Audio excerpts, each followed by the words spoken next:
Hello, this video is to help students with graph drawing in science. The two most common questions I would get would be, is this a bar graph or a line graph? And then which values go up the side and which go along the bottom. So we'll deal with both of those. Firstly, which values go on the x-axis along the bottom and which go up the side on the y-axis. Take this example. Imagine I was going to count the number of each colour car in a Tesco car park. Before I start the experiment, I have to decide what I'm going to include as different colours. So I might say I'm going to do red, blue, yellow, white, and then any other colour. That has to be decided before I start, so that goes on the bottom axis. Once I've done that, I can do the experiment and I count the number of cars during the experiment, and that goes up the side. Or here's a different example.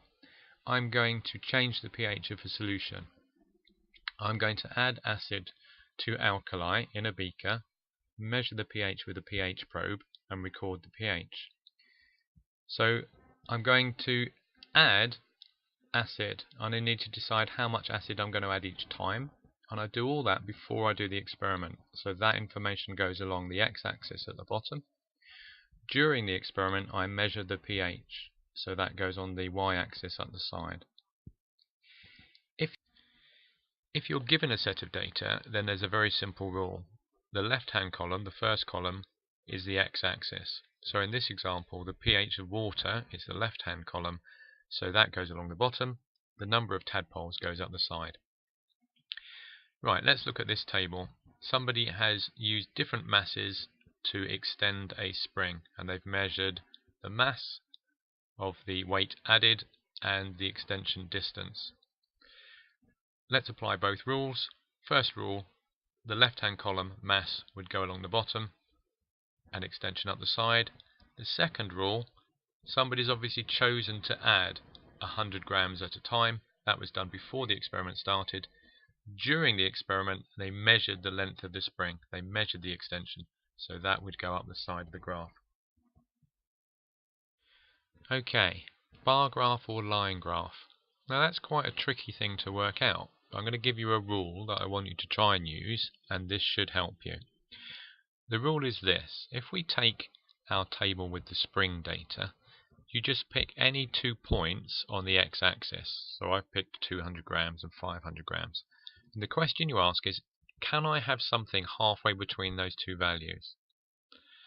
Yes, I can in this case. Halfway between 200 and 500 is 350. If the answer is yes, I can, then it's a line graph. What about this table? This is our coloured cars in the Tesco car park. If I pick any particular two values, let's say blue and other, can I have a halfway house? Can I be halfway between those values? No, I can't. Therefore, that's going to be a bar graph. Next table, monthly rainfall. Pick two values in the first column. I've picked March and June. Can I have something that is halfway between March and June? No, I can't.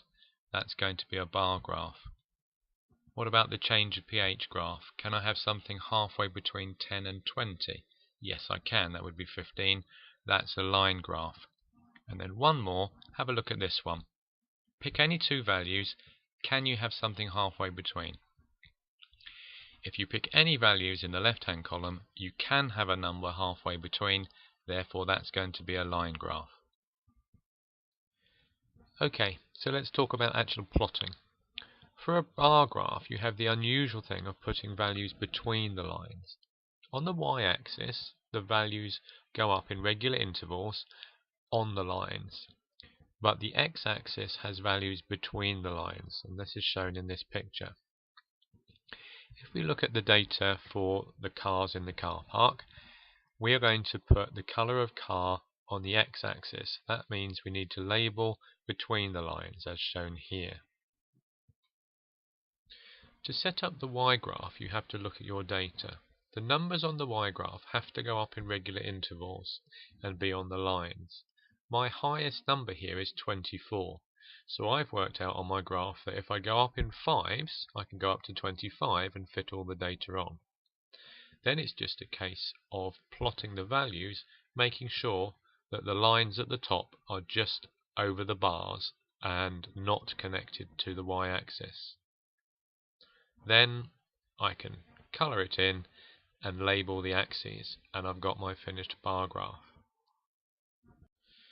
For the line graph then, both x and y-axis values are on the lines and regularly spaced numbers. I'm going to plot data for the change in pH that we talked about earlier. I'm going to plot these values and some extra ones as well.